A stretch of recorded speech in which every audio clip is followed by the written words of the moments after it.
Nós damos uma pausa no acompanhamento aí da CPI da Covid, fala a senadora Simone Tebet, mas nós vamos falar de um outro tema que até tem um aspecto aí positivo. Nós vamos falar da evolução da pandemia no país. Estamos em contato com o Celso Granato, que é diretor-geral do grupo Fleury, infectologista. Dr. Celso Granato, eu agradeço sua participação aqui na nossa programação. E eu falava desse aspecto positivo porque parece que o Brasil começa a não ter uma tendência de aumento de mortes. Nós temos uma estabilidade nos vários estados, apesar das preocupações com a variante Delta. Como é que o senhor vê o cenário do país hoje? Olha, Denise, boa tarde. Eu também sou bastante otimista, viu? Nós estamos atingindo agora um número bastante significativo de pessoas vacinadas. E, infelizmente, nós também temos um número muito grande de pessoas que tiveram a doença naturalmente. Então, se nós somarmos as pessoas que tiveram a doença naturalmente, e grande parte delas vai passar um tempo protegida pela própria infecção natural, mais aqueles que foram vacinados, nós já devemos estar perto daquilo que a gente chamava de imunidade de rebanho. E a consequência disso é que o número de pessoas que está falecendo em função da doença é cada vez menor. Nós estamos já há vários dias com essa tendência decrescente. Nós ainda vamos ter casos agudos da doença, até porque, como você sabe, as pessoas mais jovens estão adquirindo a infecção, e aí você tem uma parte dessa juventude que ainda não foi vacinada, dependendo da região do Brasil que a gente considerar. Mas o número de pessoas que já têm alguma imunidade é bastante relevante e está levando, então, à diminuição do número de pessoas que vão falecer da doença. Isso é muito bom, muito bom. Agora, doutor Celso, eu falava dessa preocupação também com a variante Delta, tanto que alguns estados estão optando por acelerar a aplicação da segunda dose da AstraZeneca, não é? A São Paulo até cogita essa possibilidade, o grupo que organiza todas as ações relacionadas à pandemia tem uma parte que defende, não é? O senhor acha que seria uma estratégia importante? Qual o risco efetivo que o Brasil tem em relação a essa variante? Porque a gente viu um alerta no exterior também em relação a isso nesta semana, não é? Olha, Denise, o Brasil está numa situação que não é exatamente comparável à de outros países, especialmente da Europa, né? Hoje de manhã eu estive checando, Portugal já está com 90% das pessoas doentes infectadas pela Delta, né? Pela cepa Delta, a França 40% e vários outros países estão com um percentual muito alto. No Brasil, nós ainda temos uma ampla dominância da P1, e nós ainda estamos com um número grande de casos. Então, a gente não tem muita facilidade, ou não vai encontrar tanta facilidade para que essa cepa fique dominante no Brasil. Porque o que aconteceu na Europa é que eles estavam com um número muito pequeno de casos e com cepas que não eram tão, que não se multiplicam tão rapidamente.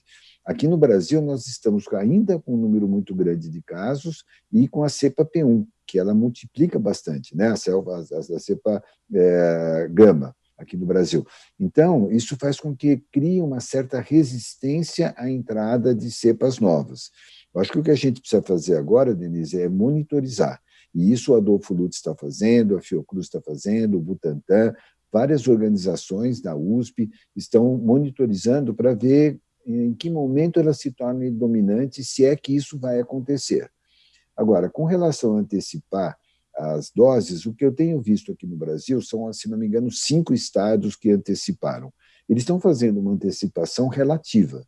A maior parte dos estados está fazendo uma antecipação para 60 dias, para 10 semanas. Então, não está sendo feita uma grande antecipação, o que, na minha forma de ver, é positivo, porque você não pode antecipar demais, porque senão uma parte dos anticorpos da primeira dose vai interferir com a pega da segunda dose. Então, você precisa deixar talvez 2 meses para que essa interferência seja menor. E é isso que está sendo feito. Então, na medida, Denise, em que a gente tiver vacinas em quantidade suficiente, eu acho que atrasar um pouco essa segunda dose, quanto? Mais ou menos 2 meses, vai fazer com que não haja tanta interferência da primeira dose na segunda e aumente suficientemente o título para proteger contra eventuais variantes. Então, eu acho uma medida boa, eu acho que estão agindo corretamente. Agora, a gente também vê uma corrida para aceleração, de qualquer modo, da primeira dose. Nós estamos tendo uma queda mais rápida da faixa etária que está sendo atendida pela vacinação. Nós temos até alguns estados aí meio que disputando quem derruba mais essa faixa etária.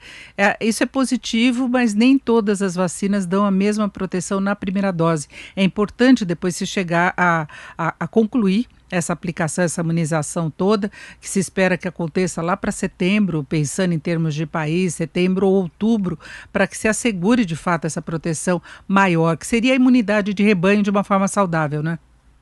Exatamente, Denise, eu acho que isso é fundamental. As pessoas não podem deixar de tomar a segunda dose, porque existe alguma pequena proteção derivada da primeira dose para a maior parte das vacinas. Né? Só a vacina da Janssen é aquela que confere uma proteção maior com uma dose só. Mas todas as restantes, a gente tem que dar 2 doses, e é importante que as pessoas façam isso. Está se discutindo agora, hoje de manhã, houve inclusive uma comunicação do pessoal da Pfizer, pensando, então, pedindo uma autorização para o FDA para dar uma terceira dose. E provavelmente é o que vai acontecer aqui no Brasil também. Num dado momento, nós vamos ter que dar uma terceira dose para aqueles que tomaram 2 doses, não só para ter uma proteção contra essas variantes, como garantir uma proteção por um tempo um pouco maior, talvez 1 ano e meio, talvez 2 anos, nós não sabemos isso exatamente. Mas já existem alguns dados de que a terceira dose ela confere uma proteção de 5 a 10 vezes maior do que aquela gerada pela segunda dose. Então, isso vai ser muito importante e provavelmente é o que vai acontecer. Doutor Celso Caranata, é preciso esclarecer que isso não significa que não se saiba exatamente qual a eficácia das vacinas. O que se tenta ver é se a proteção aumenta com uma terceira dose, porque muita gente vem questionando, até porque as pessoas acabam contraindo o coronavírus, mesmo tendo tomado a vacina, só que a grande maioria tem sintomas muito mais a menos. Então é isso, porque não houve prazo para se saber qual que é a duração dessa imunidade. Não é? E tem as variantes. Exatamente. Então, é isso que os laboratórios estão preocupados. Exatamente, Denise. A gente nunca se falou nessas vacinas que estão usadas, que estão sendo usadas no Brasil, que a proteção era de 100%.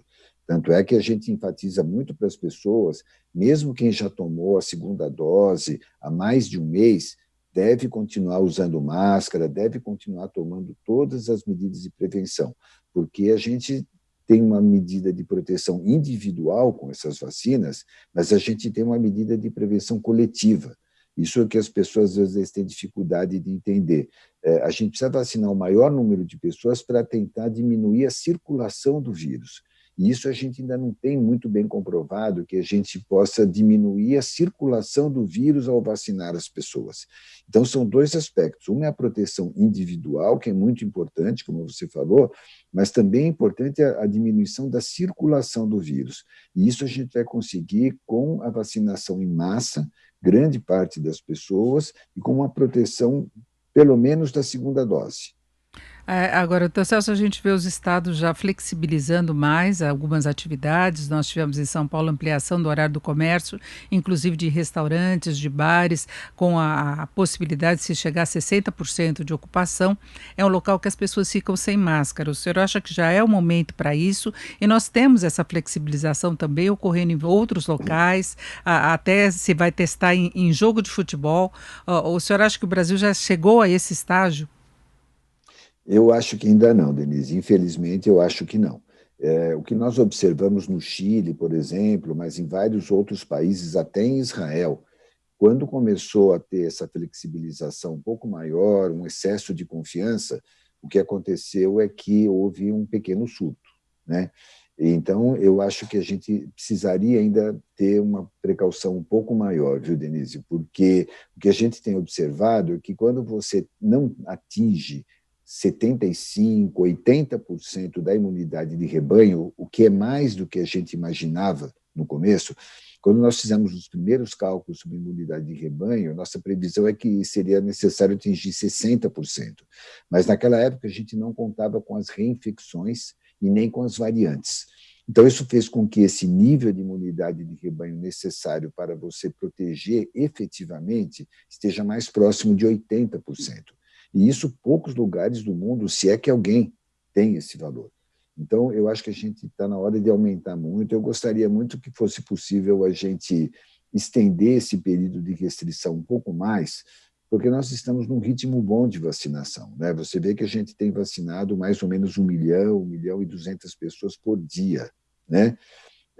Com isso, a gente daqui a um mês vai ter um quadro totalmente diferente, um percentual maior, 15% a mais da população vacinada.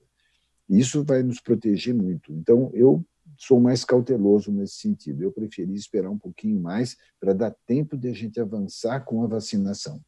Agora fica com o cuidado individual de cada um, né? A responsabilidade de cada um nos locais que frequenta, de manter o distanciamento possível, de usar máscara, de usar álcool, de não relaxar porque os números melhoraram, porque a gente ainda está longe do ideal. Dr. Celso Granato, que é diretor-geral do Grupo Fleury, infectologista, muito obrigada mais uma vez pelos seus esclarecimentos, pela sua participação aqui na nossa programação. Muito obrigado, Denise. Um abraço.